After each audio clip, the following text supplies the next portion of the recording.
There's this enormous mystery waiting to be unlocked.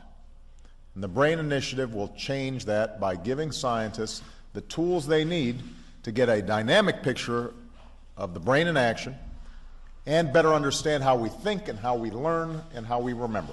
The presidential scar gazers, I put scar in quotes. There are people out there, especially in that newfangled think tank that is the blogosphere, who have suddenly become very, very interested in President Obama's hair, or rather what's in between his hair follicles, making the round and inspiring a bunch of carefully considered opinions about whether that is a scar or a new scar on President Obama's head. Did the president have brain surgery and not tell anyone? Or how is that, and if he did, how has that affected his thinking? Is that why he needs a teleprompter? People have asked online. Is this why he doesn't want anyone to see his birth certificate? People have asked. What is still true is that there's still kind of a reptilian side of our brain. Part of our brain that if somebody looks different or sounds different, that there's a part of us that is cautious. And what we have to do is fight against that. But this woman thinks that there is an alien that has been implanted into the back of Barack Obama's head. Take a look at the video. Here's the one scar on the left side of his head, and this is the rest of the picture going up a little bit. And if you look closely, you can see what I discovered. They have implanted a reptilian in the back of his head. Look at the jagged teeth, look at the reptilian eyes, the nose. What is this on Obama's head? What is that thing? It almost looks like wires, implanted wires. It's not a vein. Veins don't look like that. It shows up so clearly. I think he must be an implanted clone. Now I want to show you. Here is the exact same thing in the head of Akhenaten.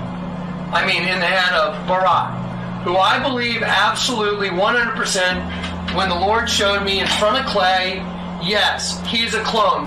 Here's the nose coming down to the mouth. See it? I mean, I have a hard time believing this myself. See it? Right there. In Akhenaten, there's an alien that's in the back of his head that's looking back the other way. He is the Antichrist. The guy that houses this thing, this is whoever this is the Antichrist. Barack Obama. The mystery of the scars on the son of perdition's skull. A message to the children of God from the mighty Jehovah. Message received on September 5th, 2015 from myself, messenger of the Lord, Gwendolyn Ricks. My dearest children, I am giving a very unique message to my daughter at this late hour to convey to her some key information regarding the Antichrist and his surgical history. The information in this message from the one true God is not available on the internet because it is of national security. The information in this message is of the greatest importance and will be greatly scrutinized by the other children of God in the days ahead. My dearest children, there is a mystery to the multiple scars upon the son of perdition's head.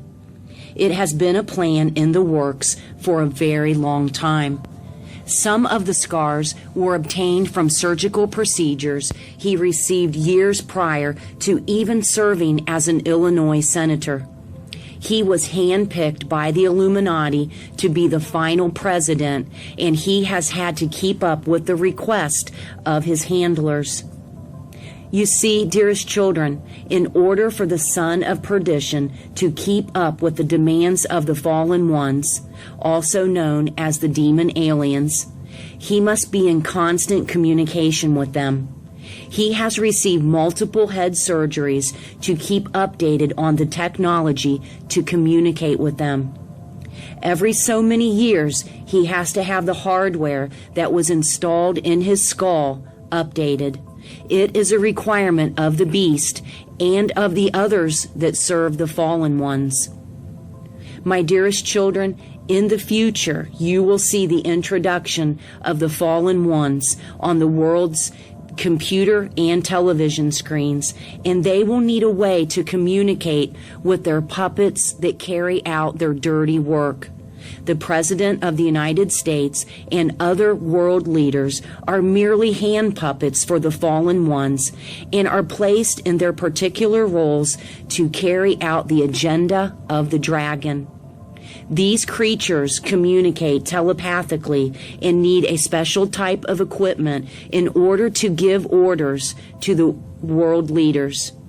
This communication has been occurring for decades at the various military bases across the planet as they have been setting in motion a very sophisticated plan for their evil dictator, Lucifer. It is true, dearest ones. It is true. I am trying to unravel some more of the puzzle pieces for you at this late hour. Oftentimes, when the President of the United States goes on golf outings or prolonged vacations, it is for a surgical procedure that he receives on an outpatient basis. The surgical suites for these procedures are mobile and are headed by the New World Order. He also has a double that goes into the public for him as a decoy when these dark activities are underway. Many tricks are used to help throw the world's audience off the scent of their trail. They are devious. They are scheming at all hours of the day and night to carry out a plan to ensnare all the children of God at the end of time. If you have ever wondered what the plan truly was, dearest ones, just look outside of your windows at night. They are coming into your skies as you sleep and as you go to work early in the morning. They are traveling from far-off galaxies, and they have a very clear objective: to mark the children of God and to mock the Creator of the universe.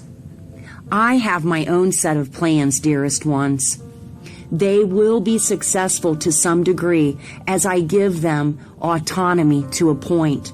But this is part of my plan to get the final remnant of my children to cry out to me and my son, Yeshua. I must close out this era of the modern-day church. Ultimately, nothing can happen without my authorization. So as you see the events unfolding, dearest children, understand that it is my will that is being done, and I hold the reins in order to get my children who have been disobedient to cry out to me and my son. To my daughter Gwendolyn, thank you for coming before my holy throne, inquiring of the scars on the head of the Antichrist. I pour out my blessings upon you at this time for your obedience. Love, the mighty Jehovah Elohim. If you are elected and you learned that the government knew aliens had visited Earth and the public didn't know, would you sure the public found out? Well, it depends on what these aliens were like, and whether they were Democrats or Republicans.